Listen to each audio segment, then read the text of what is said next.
Have you ever watched the X Games and wondered, how did all these boarders learn how to do these crazy tricks? Well, believe it or not, every skater had to start off by first learning how to ride their skateboard. No matter how inexperienced you may be, skating is a skill that anyone can learn, and with practice, one day master. I have been skating for many years and have found that it is a great source of enjoyment, therapy, and transportation. Because of my experience and mastery of basic skateboarding, I strongly believe my lesson will be very helpful. Whether you're trying to get places faster, take on a new hobby, or hang out at a skate park, this video will help you learn the basics of how to ride a skateboard. After learning the techniques in this tutorial and lots of practice, you will be able to push off, balance, turn, and stop. According to skatezone.com, there are 3 different types of main skateboards: trick, traditional, and long. Typically, trick boards are your generic boards used for stunts, traditional boards are used for basic transportation, and longboards are used for cruising hills. Depending on your intentions or preference, your board may look different, but will have the same beginner mechanics. First off, in order to learn, make sure you have a functioning board of your choice, closed-toed shoes, and a flat surface to ride on. I personally would recommend a helmet and pads for beginners, but this is not a necessity for experienced riders such as myself or the demonstrator.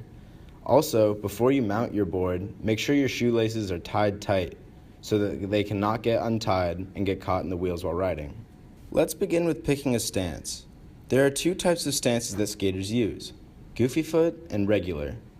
Tactics Skating explains that if you feel more comfortable with your right foot forward, you have a goofy stance, and if you feel more comfortable with your left foot forward, you have a regular stance. Both are acceptable and are up to the preference of the boarder.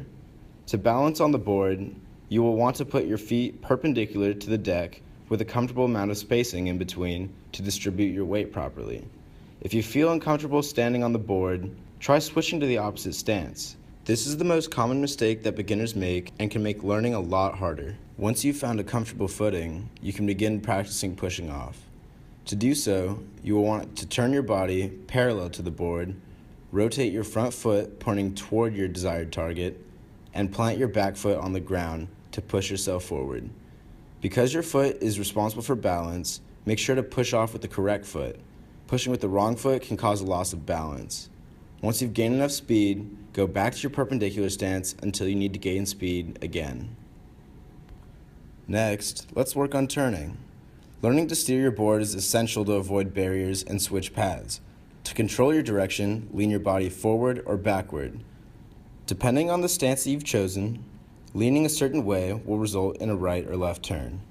Lastly, as a beginner, the most important skill to learn is the ability to stop safely. Whether you're going too fast, about to run into something, or are at your desired destination, stopping will be critical. In order to come to a complete stop, change your footing back to the parallel position with your foot out just like when pushing off. Then, while bending your front knee for balance, lightly drag your foot on the ground until fully stopped. Skating isn't easy, and you will most likely not pick it up from the get-go. However, if you practice these techniques, you will eventually get the hang of it. Do not be surprised if you fall for the first few times, because it is a part of learning and will happen. A key tip is to never quit and keep a positive attitude. The main reason why people stop skating is because they lose their patience and give up. Tony Hawk, a very professional skater, told Inc.com that it took him 10 years just to master his 900-degree rotation trick. He fell countless times but stuck with it and eventually got the trick down. With enough practice and persistence, you can master these basic components of skating. Eventually, once you get the fundamentals down, you can start learning more complicated tricks and skate with more style. And who knows, maybe one day, with enough training, you could be the next face of professional skating.